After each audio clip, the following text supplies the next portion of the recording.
ನಮಸ್ಕಾರ. ನಾನು ಶ್ರೀಧರ್ ಭಟ್, ತಿರುಮೂಲ ಸಿದ್ಧರ ಪೀಠಂ ಕೊಯಂಬತ್ತೂರಿನ ಶಿವಯೋಗಿ ಶಿವರಾಜನ್ ಅವರ ವಿದ್ಯಾರ್ಥಿ. ಇದುವರೆಗೆ ನಾವು ನೋಡಿರುವಂತಹ ಶಿವಯೋಗದ ಇನ್ನು ಮುಂದುವರಿದಂತಹ ಭಾಗ. ಇವತ್ತು ಕಾಯಕಲ್ಪದ ವಿಷಯವನ್ನ ನಾವು ಹೇಳ್ತಾ ಇದ್ದೇವೆ. ಕಾಯಕಲ್ಪ ಅಂತ ಹೇಳಿದರೆ ಮನುಷ್ಯನ ಶರೀರದಲ್ಲಿ ಇರುವಂತಹ ತ್ರಿದೋಷಗಳನ್ನು ನೀಗಿಸಿ ಸಪ್ತಧಾತುಗಳನ್ನು ಅಭಿವೃದ್ಧಿ ಮಾಡಿ ಆರೋಗ್ಯಯುತವಾದ ಶರೀರ ಮತ್ತು ದೀರ್ಘಾಯುಷ್ಯವನ್ನು ನೀಡುವಂತಹ ಒಂದು ವ್ಯವಸ್ಥೆ ಇದೆ. ಮನುಷ್ಯ ಅವನ ಉಸಿರಾಟದ ಲೆಕ್ಕಾಚಾರದ ಪ್ರಕಾರ ಮನುಷ್ಯನ ಪೂರ್ಣಾಯುಸ್ಸು ಅಂತ ಹೇಳಿದರೆ 120 ವರ್ಷ. ಆ 120 ವರ್ಷ ನಿರೋಗವಾಗಿ ನಾವು ಬದುಕಬೇಕಿದ್ರೆ ತಿರುಮೂಲರವರು ತಿರುಮಂದಿರಂನಲ್ಲಿ ಹೇಳಿರುವಂತಹ ವಿಷಯವನ್ನ ಇದು ಪ್ರಸ್ತುತವಾಗಿ ಇವತ್ತು ಅಭ್ಯಾಸದಲ್ಲಿರುವಂಥದ್ದು ತಮಿಳುನಾಡಿನಲ್ಲಿ ಮಾತ್ರ. ತಿರುಮೂಲರ್ ಅವರ ತಿರುಮಂದಿರಂ ಗ್ರಂಥದಲ್ಲಿ ಈ ಎಲ್ಲಾ ವಿಷಯವನ್ನು ಸ್ಪಷ್ಟವಾಗಿ ಉಲ್ಲೇಖಿಸಿದ್ದಾರೆ. ಅದರಲ್ಲಿ ಪ್ರಾರಂಭದಲ್ಲಿ ಮನುಷ್ಯನ ಶರೀರದ ಶುದ್ಧ ಆಗಲಿಕ್ಕೆ ಬೇಕಾಗಿ, ಅಂದ್ರೆ ವಾತವನ್ನು ನೀಗಿಸಲಿಕ್ಕೆ ಬೇಕಾಗಿ, ಶರೀರಕ್ಕೆ ಅದು ಸಮತೋಲನ ಆಗಲಿಕ್ಕೆ ಅದಕ್ಕೆ ನಿಶ್ಚಿತವಾದಂತಹ ಆಸನಗಳಿದೆ, ಮುದ್ರೆಗಳಿದೆ. ಮಾತ್ರ ಅಲ್ಲ, ಅಲ್ಲಿ ಶರೀರ ಇನ್ನೂ ಆರೋಗ್ಯಯುತವಾಗಿ ಆಗಲಿಕ್ಕೆ ಒಂದು ಮೂಲಿಕೆ ಇದೆ.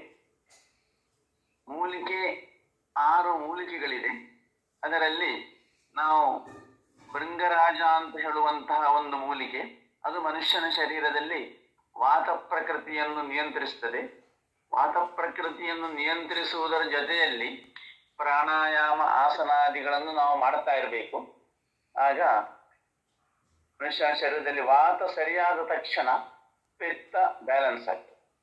ಹಾಗಾಗಿ ಈ ಪಿತ್ತ ಅಧಿಕವಾದರೆ ಅದನ್ನು ಸಮತೋಲನ ಮಾಡಲಿಕ್ಕೆ ಅದಕ್ಕೆ ನಾವು ಪ್ರಾಣಾಯಾಮದಲ್ಲಿ ಶೀತಲಿ ಪ್ರಾಣಾಯಾಮ, ಶೀತ್ಕಾರಿ ಪ್ರಾಣಾಯಾಮ ಇದನ್ನು ಬೇಕಾದ ಹಾಗೆ ಉಪಯೋಗಿಸಬೇಕು. ಇನ್ನು ಪಿತ್ತ ಹೆಚ್ಚಾದರೆ ಸರ್ವಾಂಗಾಸನ ಮಾಡಬೇಕು. ಅದೇ ರೀತಿಯಲ್ಲಿ ನೆಲ್ಲಿಕಾಯಿ ಉಂಟು. ತ್ರಿಫಲದಲ್ಲಿ ಒಂದು ನೆಲ್ಲಿಕಾಯಿ, ಅದು ಕಪ್ಪು ನೆಲ್ಲಿಕಾಯಿ ಅಂತ ಹೇಳ್ತೇವೆ, ಚಿಕ್ಕ ನೆಲ್ಲಿಕಾಯಿ, ಅದು ಮನುಷ್ಯನ ಶರೀರದಲ್ಲಿ ಪಿತ್ತವನ್ನು ನಿವಾರಿಸಲ್ಪಡುತ್ತೆ. ಇನ್ನು ಕಫ ಬ್ಯಾಲೆನ್ಸ್ ಆಗಬೇಕಿದ್ರೆ ಮನುಷ್ಯ ಏನು ಮಾಡ್ಬೇಕಂದ್ರೆ ತ್ರಿದೋಷವನ್ನು ನೀಗಿಸುವಂತ ಆಗಲೇ ನಾನು ಹೇಳಿದ್ದೇನೆ ತ್ರಿಫಲ, ಅದರ ಜೊತೆಯಲ್ಲಿ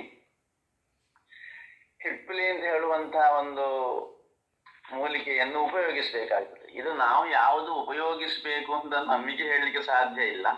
ಅದನ್ನು ನಮ್ಮ ಶರೀರವನ್ನು ನೋಡಿ ನಾವು ಯಾವುದು ಉಪಯೋಗಿಸಬೇಕು ಅಂತ ಅದು ಸಿದ್ಧರ ಪೀಠದಿಂದ ಅವರು ನಮಗೆ ಮಾಹಿತಿಯನ್ನು ಕೊಡ್ತಾರೆ.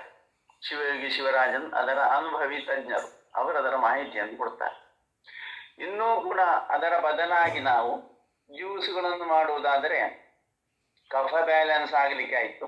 ಅದರ ಜೊತೆಯಲ್ಲಿ ಅಲೋವೆರಾವನ್ನು ನಾವು ತಗೊಳ್ಬಹುದು, ಅಥವಾ ಕಫ ಬ್ಯಾಲೆನ್ಸ್ ಆಗಲಿಕ್ಕೆ ಕರಿಮೆಣಸನ್ನು ನಾವು ಉಪಯೋಗಿಸಬಹುದು.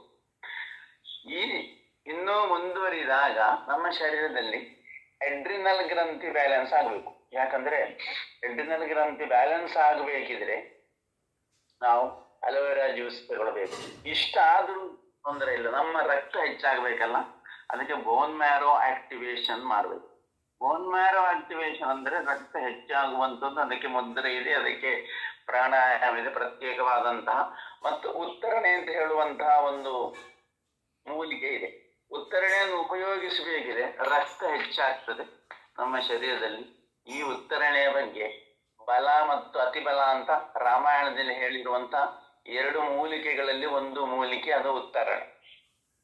ಈ ಸಂದರ್ಭದಲ್ಲಿ ನಮ್ಮ ಶರೀರದಲ್ಲಿ ಶುಗರ್ ಅಬ್ಸಾರ್ಪ್ಷನ್ ಆಗದೇ ಇದ್ರೆ ನಮಗೆ ಗೊತ್ತುಂಟು ಶುಗರ್ ಬರ್ತದೆ. ಆ ಶುಗರ್ ಅಬ್ಸಾರ್ಪ್ಷನ್ ಆಗಬೇಕಿದ್ರೆ ಅದಕ್ಕೂ ಕೂಡ ಮಧುನಾಶಿನಿ ಅಂತೇಳಿ ಒಂದು ಮೂಲಿಕೆ ಉಂಟು, ಅದನ್ನು ಉಪಯೋಗಿಸ್ತಾರೆ. ಇದು ತಮಿಳು ಭಾಷೆಯಲ್ಲಿ ಸಿರುಕುರಿಂಜಾಮ್ ಅಂತ ಕರೀತಾರೆ. ಅದು ಅದರ ಪೌಡರ್ ಅನ್ನು ಉಪಯೋಗಿಸುವುದು. ಆಗ ಪ್ಯಾಂಕ್ರಿಯಾಸ್ ಬ್ಯಾಲೆನ್ಸ್ ಆಗ್ತದೆ. ಇನ್ನು ಮನುಷ್ಯ ಯಾವಾಗಲೂ ಸಹ ಅವನ ಭಾವನೆಗಳಿಗೆ ಇವತ್ತು ಶುಗರ್ ಅಂತ ಹೇಳುವಂಥದ್ದು ನಮ್ಮ ಸೈಕೋಸೊಮ್ಯಾಟಿಕ್ ಡಿಸೀಸ್ ನಲ್ಲಿ ಒಳ್ಳೆದ ಒಂದಾಗಿರ್ತದೆ. ಹಾಗೆ ಈ ಸೈಕೋಸೊಮ್ಯಾಟಿಕ್ ಡಿಸೀಸ್ ಹೋಗಬೇಕಿದ್ರೆ ನಾವು ಥೈಮಸ್ ಗ್ರಂಥಿಯನ್ನು ಆಕ್ಟಿವೇಶನ್ ಮಾಡಬೇಕಾಗ್ತದೆ. ಥೈಮಸ್ ಗ್ರಂಥಿ ಆಕ್ಟಿವೇಶನ್ ಆದ ಕೂಡಲೇ ಏನಾಗ್ತದೆ ಅಂತ ಹೇಳಿದ್ರೆ ನಮಗೊಂದು ಮಾನಸಿಕವಾದಂತಹ ಒಂದು ಸ್ಥಿಮಿತ, ಒಂದು ಸಂತೋಷ. ಮತ್ತೆ ಧ್ಯಾನವೂ ಮಾಡಬೇಕು. ಪ್ರತಿನಿತ್ಯ ಈ ಔಷಧಿಯನ್ನು ತೆಗೆದುಕೊಳ್ಳುವುದರ ಜೊತೆಯಲ್ಲಿ ಯೋಗ ಮಾಡಬೇಕು, ಪ್ರಾಣಾಯಾಮ ಮಾಡಬೇಕು ಮತ್ತು ಧ್ಯಾನವನ್ನು ಮಾಡಬೇಕಾಗ್ತದೆ. ಇನ್ನೂ ಕೂಡ ಶರೀರದಲ್ಲಿ ಲಿಂಫ್ ಸಿಸ್ಟಮ್ ಚೆನ್ನಾಗಿ ಆಗಬೇಕಿದ್ರೆ ಸ್ಪ್ಲೀನ್ ಆಕ್ಟಿವೇಶನ್ ಮಾಡಬೇಕು.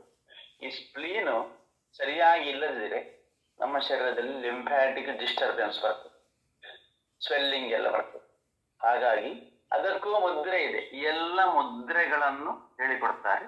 ಇದಾದ ನಂತರ ಇನ್ನೂ ಕೂಡ ನಮ್ಮ ತಲೆಯಲ್ಲಿರುವಂತಹ 3 ಗ್ರಂಥಿಗಳು, ಪೀನಿಯಲ್ ಆಗಿರ್ಬೋದು, ಪಿಟ್ಯುಟರಿ ಆಗಿರ್ಬೋದು, ಹೈಪೋಥಾಲಮಸ್, ಇದು 3ಕ್ಕೂ ಪ್ರತ್ಯೇಕವಾದಂತಹ ಮುದ್ರೆಗಳಿದೆ. ಈ ಮುದ್ರೆಗಳಿಂದ ನಾವು ಮಾಡಿದಾಗ ನಮ್ಮ ಶರೀರ ನಿಜವಾಗಿ ಆಗಿರುತ್ತೆ. ಇಡೀ ಶರೀರದ ಎಲ್ಲ ಗ್ರಂಥಿಗಳು ಬ್ಯಾಲೆನ್ಸ್ ಆಗಿ ಆರೋಗ್ಯಯುತವಾದಂತಹ ಶರೀರ, ದೀರ್ಘಾಯುಸ್ಸು, ಶಾಶ್ವತವಾದಂತಹ ಆರೋಗ್ಯವನ್ನು ಕೊಡುವಂತಹ ಒಂದು ವ್ಯವಸ್ಥೆ ತಿರುಮಂದಿರಂನಲ್ಲಿರುವಂತಹ ಕಾಯಕಲ್ಪದ ವ್ಯವಸ್ಥೆಯಲ್ಲುಂಟು. ಹಾಗಾಗಿ ಕಾಯಕಲ್ಪ ಇದನ್ನೆಲ್ಲ ಕಲಿಬೇಕಿದ್ರೆ ನೀವು ನಮ್ಮ ಗುರುಗಳಾದಂತಹ ಯೋಗಿ ಶಿವರಾಜನ್ ಅವರಿಗೆ ಫೋನ್ ಮೂಲಕ ಭೇಟಿ ಮಾಡಬಹುದು. ಮತ್ತೆ ತರಗತಿಗಳನ್ನು ಅಪೇಕ್ಷೆ ಇದ್ದರೆ ಅವರು ಬೆಳಿಗ್ಗೆ 5ರಿಂದ 6 ಗಂಟೆಯ ಒಳಗೆ ನಮ್ಮನ್ನು ಸಂಪರ್ಕಿಸಬಹುದು. ವಿಶೇಷ ಕನ್ನಡ ಹಾಗೂ ಇಂಗ್ಲಿಷ್ ಹಾಗೂ ತಮಿಳು ಪಾಠಕ್ಕಾಗಿ ನಮ್ಮನ್ನು ಸಂಪರ್ಕಿಸಬಹುದು. ಎಲ್ಲರಿಗೂ ನಮಸ್ಕಾರ.